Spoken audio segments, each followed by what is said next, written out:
안녕하세요. 중국 뉴스 해설의 이 박사입니다. 트럼프 대통령이 드디어 홍콩 인권 및 민주화법에 서명을 해서 발효가 됐습니다. 지난번 동영상에서도 말씀을 드렸지만 사실상 트럼프 대통령에게 별다른 선택지는 없었다고 봅니다. 그렇지만 트럼프 대통령은 곧바로 서명하지 않고 상당한 시일을 끌었고, 또 폭스앤프렌즈의 전화 인터뷰에서는 홍콩 시민들을 지지하지만 시진핑 주석도 지지한다, 이런 식의 발언을 해서 마치 트럼프 대통령이 서명을 하지 않을 수도 있다는 이런 추측도 불러일으켰고요. 그로 인해서 공화민주 양당의 의원들이 여기에 대해서 여러 가지 반발을 하는 그런 모습도 있었습니다. 그런가 하면 중국은 트럼프 대통령에게 절대 이 법안에 서명을 해서는 안 된다고 이렇게 강력하게 요구를 하기도 했지요. 그러나 저 같은 사람도 이렇게 하나 둘 셋 따져보면 트럼프 대통령이 서명하는 것 외에 별다른 방법이 없다는 것을 알 수가 있는데, 트럼프 대통령은 왜 서명의 시간을 끌었으며, 또 중국도 틀림없이 이런 사실을 알 텐데 어째서 트럼프 대통령에게 서명을 하지 말라고 계속 비난을 했는가? 저는 이것을 트럼프 대통령과 시진핑 주석 모두 시간이 필요했기 때문이라고 생각합니다. 말하자면 미중 무역협상 페이즈 1 어그리먼트를 놓고 중국이나 미국이나 또 트럼프 대통령이나 시진핑 주석이나 눈앞에 있는 여러 가지 이슈들을 해결하기 위해서는 잘 마무리되는 게 필요했다고 봅니다. 그리고 홍콩 인권 및 민주화법이 향후 미중 관계에 미칠 영향을 상호 분석을 해서 또 그 결과를 가지고 미중 양쪽은 이번 페이즈 1 무역 합의 안에 자신들에게 유리하도록 의견을 반영하려 애썼을 것입니다. 그리고 저는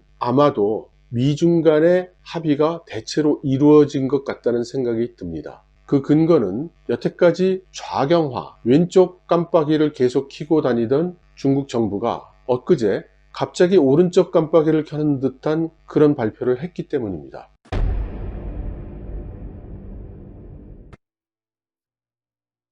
최근 며칠간 있었던 관련된 사태를 하나하나 짚어보면, 먼저 류호 부총리가 중국의 매체에 글을 하나 발표를 했습니다. 그런데 그 글의 내용이 중국은 중국 특색 사회주의 경제 제도를 흔들림 없이 추진할 것이라고 했고, 국가 주도의 경제 운영, 공유제 경제를 강조했고, 국영기업 위주의 경제 운영도 강조를 했습니다. 물론 그 말미에는 민영기업이 활발하게 활동할 수 있도록 해야 된다는 것도 이야기를 했고, 농촌 경제를 잘 육성해야 된다는 그런 말도 했습니다. 그러나 전반적인 논점은 역시 왼쪽으로 가는 깜빡이 등이었다고 생각이 듭니다. 류호 부총리가 글을 쓴 것은 본인이 직접 글을 썼을 리는 만무하니까 발표가 된 날짜로부터 적어도 며칠 전에 어떤 사람에게 이 글을 쓰도록 지시를 했었을 것입니다. 그러므로 지금으로부터 약 1주 전까지는 중국 정부의 방침은 역시 좌향으로 가고 있었다라고 저는 생각을 합니다.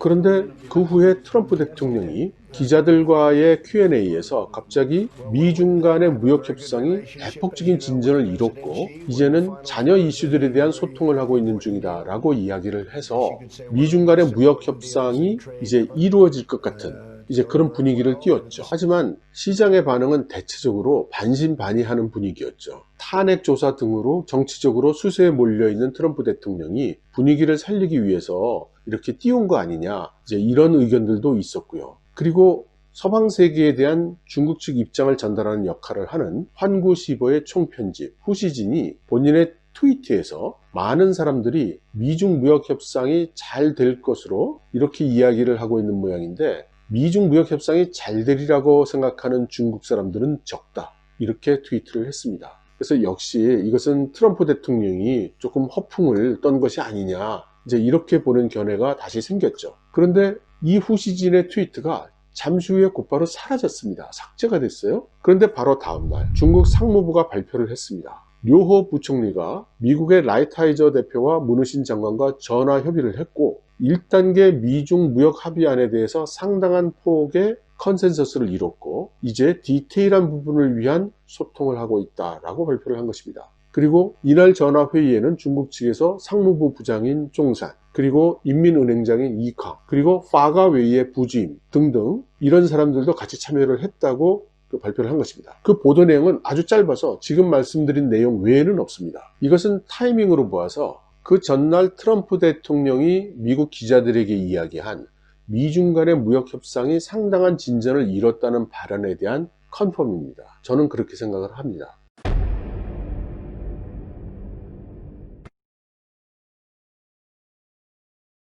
그리고 외부 언론에서는 그렇게 주목을 하지 않고 있는데요. 그 바로 다음 날인 11월 26일에 시진핑 주석이 중앙전면심화개혁위원회 제11차 회의에서 이렇게 발언을 했다는 내용이 신화사에 올라왔습니다. 그런데 제 생각에는 이 내용이 사뭇 의미심장하다는 겁니다.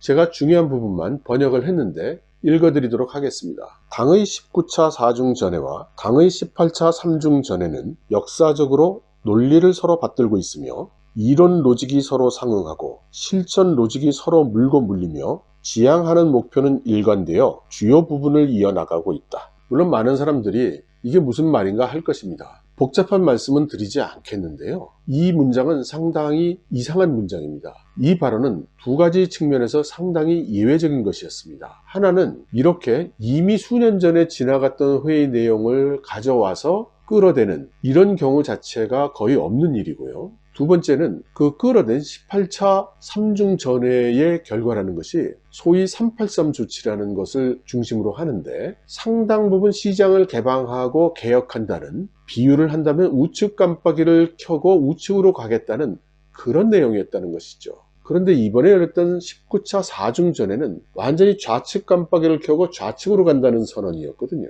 그러니 좌측 깜빡이를 킨 것과 우측 깜빡이를 킨 것이 어째서 서로 이론적으로도 맞으며 서로 계승하며 이런 이야기를 하는가라는 것입니다. 이번 회의 결과에 주목한 전문가가 거의 없기 때문에 제가 다른 전문가들의 의견은 별로 드릴 수가 없습니다만 제가 나름대로 이 발표한 내용을 쭉 훑어보았습니다. 그리고 이것은 여러분들께 좀 말씀을 드려야 되겠다는 생각을 하게 됐죠. 낯선 단어가 많고 내용이 딱딱하기 때문에 제가 중요하다고 생각되는 부분만 번역을 해서 들려드리겠습니다. 중국 특색 사회주의 제도를 견지하고 개선하기 위하여 국가 통치 체계와 통치 능력 현대화 추진을 주축으로 개혁을 통한 국가 제도의 추진과 국가 통치 체계 건설의 자각을 강화하여 제도를 드러내어 이 주력 노선을 구축한다. 언뜻 읽어서는 도대체 무슨 말을 하는 것인지 알 수 없는 발언입니다. 이렇게 중국 정부나 고위직에서 하는 발표는 이렇게 좀 알아듣기 어렵고 좀 두리뭉실한 발표가 많은데요. 이것을 중국 전문가들 중에는 소위 3푼 화법이라고 부르는 사람도 있습니다. 말해야 되는 내용의 30% 정도만 이야기를 한다는 것이죠. 그리고 70% 정도는 우물우물 넘어가서 나중에 이런저런 여지를 남겨놓는다는 뜻입니다. 이번 보도 내용도 다르지 않은데요. 그래도 무엇을 키워드로 뽑고 있는가를 보면 앞뒤 문맥을 따라서 좀 짐작을 해볼 수 있습니다. 이 경우에는 다른 단어들은 다 언제나 보던 상투적인 단어들인데 조금 의외로 강조되고 있는 단어가 제도입니다. 우선 시작에 중국 특색 사회주의 제도를 견지한다라고 했으니까 지금부터 얘기하는 내용은 모두 중국 특색 사회주의의 범주 안에서의 이야기지 나가지 않는다는 것을 전제를 한 것이죠. 국가 통치 체계와 통치 능력 현대화를 주축으로 라고 이야기를 한 것은 권력을 중앙 집중화시키겠다는 것을 에둘러서 이야기한 것으로 보입니다. 그리고는 개혁을 통한 국가 제도의 추진과 국가 통치 체계 건설의 자각을 강화하여 라고 한 것이 바로 이번 결정의 핵심 키워드가 제도의 건설에 있다는 것입니다. 이 문장의 말미에 제도를 드러내어 이 주력 노선을 구축한다, 달성한다 이렇게 되어 있으니까요. 중국 공산당 중앙이 무엇인가를 이루려고 하는데 그것을 이루는 방법이 제도를 만들어서 이루려고 한다는 것이죠. 이제 관건은 이 사람들이 지금 만들려는 제도와 그 제도의 목적이 무엇인가 라는 것이겠는데요. 이날 회의에서는 여러 개의 조치들을 통과를 시켰습니다. 이날 회의에는 시진핑 주석, 리커창 총리, 왕후닝, 한정 등등이 참석을 했으니까 제일 높은 사람들 몇이 모여서 결정한 것이죠. 이날 통과시킨 안건들이 어떤 것인지 읽어드리도록 하겠습니다. 보다 완벽한 요소의 시장에 의한 분배 체계의 메커니즘 구축에 관한 의견, 농업지원 보호제도의 보완에 관한 의견, 의료보장제도 개혁 심화에 관한 의견, 신시대 대, 중, 초등학교 노동교육의 전면적 강화에 관한 의견, 환경관리체계 구축에 관한 지도 의견, 차세대 교육감독체제의 메커니즘 개혁 심화에 관한 의견, 농업과학기술의 사회화 서비스 체계 강화에 관한 몇 가지 의견, 중앙 관련 부서들이 당 19차 4중 전의 결정을 일관되게 관철하는 데 중요한 업무 분장 방안, 그리고 마지막으로 당의 18차 3중 전의 일에 전면적이고 심층적인 개혁에 대한 평가 보고. 여러분들 보시면 느끼실 수 있겠지만 여기 통과된 이 사안 하나하나가 우리나라 같으면 국회에서 1년 이상 싸울 만한 토픽들입니다. 근데 중국에서는 이렇게 수뇌부 몇 사람이 모여서 탁탁 결정할 수 있는 거죠. 신화사 보도는 이렇게 통과된 안건들에 대해서 하나하나 몇 줄씩 설명을 달아 놓았는데요. 이 중에서 이제 제가 주목하고 있는 마지막 안건에 대한 설명을 여러분들께 들려드리겠습니다. 당의 19차 4중전의 결정은 개혁 시스템을 전면 심층적으로 개혁하고 집적하고 고효율의 협동을 위한 기본 준거를 제공한다.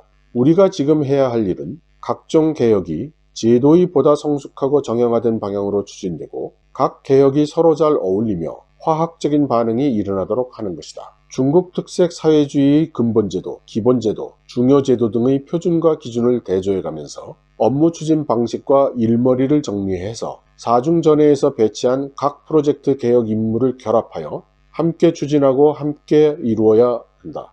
개혁은 이미 제도의 구조를 세워놓았으니 4중전회 정신의 지속적인 공고화 및 개선과 대조하면서 장기적으로 효과적인 기제를 수립해야 한다. 현재 탐색 중인 것은 꽉 잡아채서 긴밀히 공략하여 난관을 극복하고 돌파를 이루어내야 하며 결론을 도출하고 정제해서 제도로서 성립시켜야 한다. 내놓을 계획이 있으면 과감하게 혁신개혁해서 제때의 방안을 연구 제정해야 한다. 위아래로 주도 면밀하게 추진하되 무슨 문제이든 언제 진행하든 해결 방안을 개혁하고 제도로 만듦에 있어 무슨 작용이 일어날지 모두 대안이 준비되어야 한다.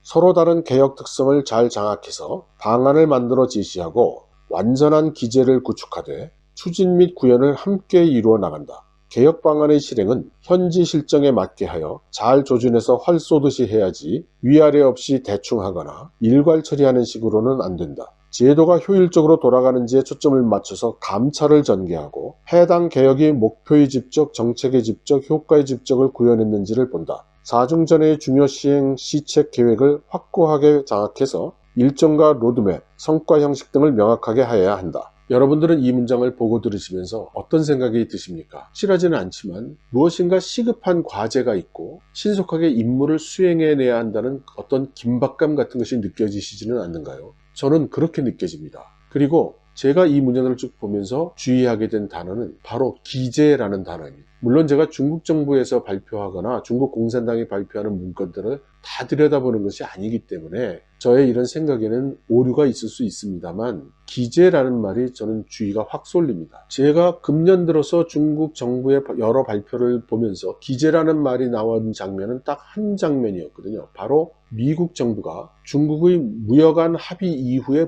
보증 기제 를 요구한 거예요. 중국 정부가 합의해놓고 그것이 이행되는 걸 어떻게 하냐. 그러니까 우리가 그 이행이 보증되는 어떤 체계, 어떤 제도, 어떤 방식 그런 것이 필요하다. 그래서 이행 기제가 필요하다라고 계속 요구를 해왔었거든요. 그리고 최근에 미중 무역협상 제1단계 합의에 있어서 합의를 이루지 못하고 있는 부분이 미국 쪽 매체에 의하면 세 가지였거든요. 농산물의 대량 구매, 지적재산권의 보호, 그리고 강제적 기술 이전의 금지, 이 세 가지였습니다.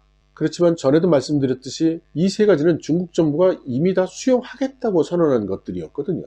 이미 수용하겠다고 한 것이 왜 문제가 되는가. 그리고 피터 나바로가 1단계 합의 내용에 대해서 반발했던 장면도 기억이 나실 것입니다. 그때 피터 나바로가 했던 말도 합의의 이행 기제 없는 합의는 필요 없다, 이렇게 주장을 했었거든요. 그래서 저는 그간 미중 무역협상 1단계 논의의 가장 관건이 되는 마지막 이슈가 바로 합의 이행 기제에 있었고 이것이 아마도 미중 간의 어떤 돌파구가 열렸던 것 같다, 이런 생각이 드는 것입니다. 홍콩 사안을 놓고 중국 정부도 그 상황을 10분 활용해서 미국 측의 본인들의 요구를 관찰하는데 활용을 했을 것이고 미국 정부도 그러한 환경의 변화를 중국을 압박하고 협상하는 수단으로 활용을 했을 것입니다. 그리고 그것이 어느 정도 컨센서스를 이뤘다고 생각이 드는 것이죠. 그렇게 생각하면 최근에 있었던 일련의 사건들이 맥락을 하나로 하면서 이해가 됩니다. 물론 꼭 맞는다는 법은 없죠. 그리고 제가 이 동영상을 녹화하기 직전에 미국의 폴리티코에서 미중 1단계 무역협상이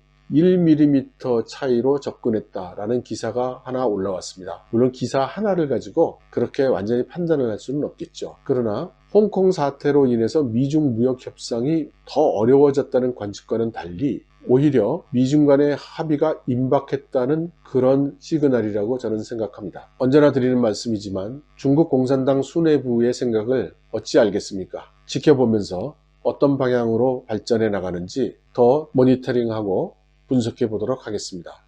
여러분 감사합니다.